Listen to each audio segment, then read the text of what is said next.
certainly is contrasting styles in the main event. You can see over 91% of the time in Daukaus' fights he's standing. It's almost a 50-50 split in terms of being on the ground and standing for Blaydes. And how about this number? 0 bottom position time in his UFC career for Daukaus. You do not see that very often. One thing that does get lost, you alluded to it, the BJJ for Daukaus, and obviously Blaydes can bang. He's done it with some of the very best in the division on his feet. So it's not just wrestler versus striker in this one. It's two very good, well-rounded fighters. Very much so. And Blaydes sets up a lot of his takedowns. People think about his grappling. He's got a very good double leg. He will switch to the single leg if needed. But Blaydes, you talked about his striking. 10 of his 15 wins are by knockout TKO. A lot of those come by elbows and other ways, ground and pound, but he can get the job done, power in his hands.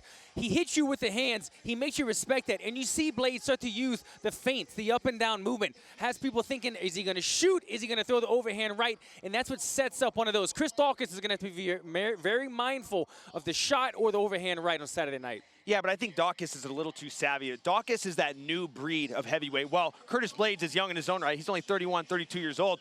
But Daukaus is, we haven't seen every part of his game. And you alluded to it, Alan, talking about the ground game of Daukaus. Look, I hear the rumblings from Philadelphia that this guy is a very, very polished grappler. And I'm excited to see if somebody can handle that wrestling top pressure that Curtis Blaydes brings. Not just in throwing up submissions, but how efficiently can he get up off of bottom and start to deflect the wrestling of Curtis Blaydes.